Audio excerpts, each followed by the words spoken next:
Pierre-François Tissot, bonjour. Vous êtes un des fondateurs et vous êtes le responsable vente et marketing pour InEmotion. C'est une société qui, contrairement à ce que son nom indique, est française. Elle vient d'où exactement ? Alors effectivement, InEmotion est une société française basée à Annecy, en Haute-Savoie. InEmotion, l'historique, c'est juste que In pour Intelligent, parce qu'on est sur la protection basée sur l'analyse de mouvement. Motion, dans le motion, il y a aussi protection. Et le In Motion, c'est parce que nos produits s'intègrent dans les produits de marque partenaire. Donc il y a une notion de partenariat fort dans l'ADN de la marque. Voilà, effectivement, on utilise ce mot un peu qu'on a inventé, qui est la contraction de wearable airbag, qui est en gros un airbag dans un vêtement. Donc ces wearabags, à la base, c'est l'idée de mon associé Valentin Honoré, qui en fin 2011 commence à travailler sur des capteurs à mettre sur des skieurs, pour être en mesure de détecter des situations de chute et de voir comment on pouvait réduire les blessures en détectant ces chutes. Et de ce projet a décliné un produit qui a été porté par les équipes et ça a donné lieu à une société qu'on a créée, donc InEmotion, en 2014. Et en quelques années, on a équipé, on équipe toujours d'ailleurs une grande partie des équipes nationales de ski alpin et ski cross. Puis ensuite un pied dans le MotoGP en 2016 pour ensuite lancer un test bêta sur 500 motards de notre airbag moto. Ça, c'était l'Airbag Révolution. Et puis le lancement du produit avec un premier partenaire Ixon en France qui a lieu il y a maintenant une année, en octobre 2018.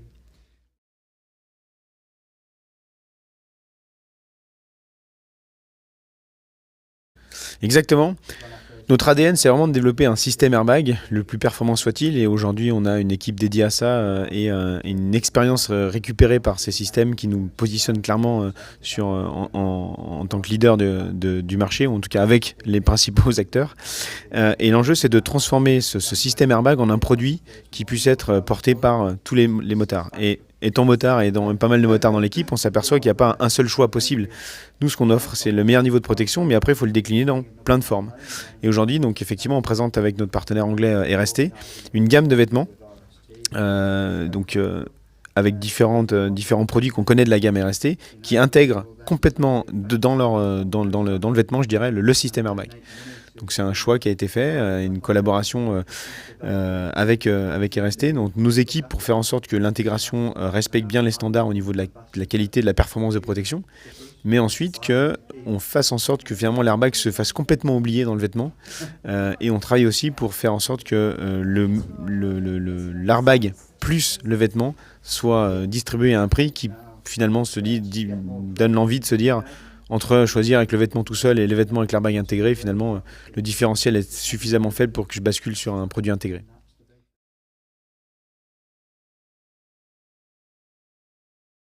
On a mis sur le marché près de 30 000 systèmes sur nos différents marchés, l'équitation, le ski, la moto. Et dans la moto, en l'espace d'un an, pas de donner tous les chiffres, mais en gros, on a dépassé depuis un certain temps la dizaine de milliers d'utilisateurs. Dans, si je ne me trompe pas, 45 pays. Et ce qui est intéressant, c'est qu'au-delà du chiffre intéressant et assez motivant pour nous, parce qu'il est au-delà même de ce qu'on imaginait, tous ces utilisateurs contribuent en fait à rendre le système meilleur par rapport à toutes les données qu'on récupère, par rapport à tous leurs commentaires. Et la force qu'on a, c'est que tous les 2-3 mois, on pousse des améliorations du système qui vont venir affiner, améliorer l'autonomie de la batterie, affiner la stratégie de détection. Donc sur un produit qui est déjà parmi les meilleurs, 5 étoiles au SRA, c'est le seul à avoir ce niveau-là, qui est utilisé en GP, eh bien on va encore proposer des choses qui viennent améliorer l'usage, les options, les idées qu'on peut percevoir des clients.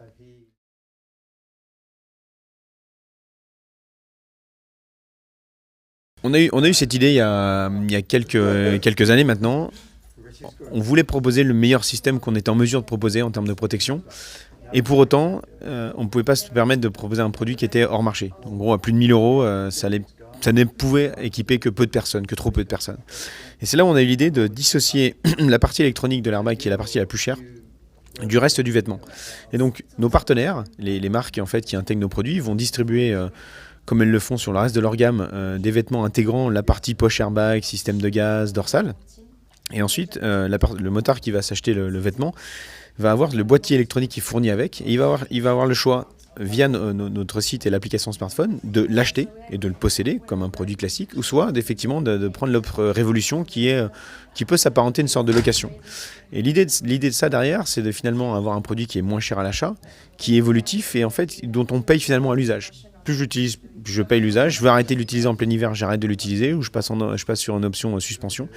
Et en plus de ça, je suis sur un produit qui est amené à évoluer, et donc je sais que finalement, plutôt que d'avoir un produit figé, en ayant ce mode de financement, nous, ça nous permet de garantir. Aujourd'hui, il y a une équipe de 30 personnes à Annecy qui est financée pour pouvoir continuer à faire évoluer ce produit-là.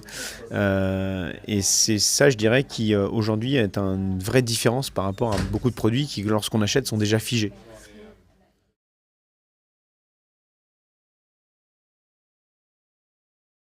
Il y a pas mal de choses, bien sûr, pas tout dévoiler. Il y a 2-3 trucs qui vont arriver très prochainement.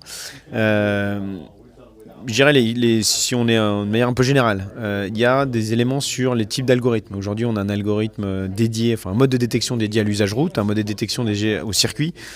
Bon, il est évident que la moto, il y a d'autres usages, des fois dans la terre par exemple, dans la boue. Donc ça fait partie des pistes de travail. Ensuite, il y a tout ce qui est lié à la remontée d'informations. On a pas mal d'infos et nous on discute pas mal avec nos utilisateurs pour savoir qu'est-ce qui serait utile qu'on leur remonte comme info à travers l'appli. Il y a un autre sujet sur qu'est-ce qu'on fait lorsque l'accident a eu lieu.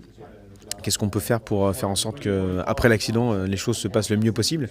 Voilà, ça fait partie des pistes d'évolution qui sont envisageables grâce à la plateforme technologique qu'on a aujourd'hui, le système airbag connecté avec cette in-box, ce cerveau du système qui ressemble à ça, qui est connecté dans la dorsale, et le fait que ce boîtier-là, il est déjà intégré un Wi-Fi, une puce Bluetooth qui se connecte avec une appli smartphone qui existe. Tout ça, c'est en gros cette plateforme qui permet assez rapidement d'avoir des évolutions qui soient mises en œuvre. Merci beaucoup, Pef. Merci, à bientôt.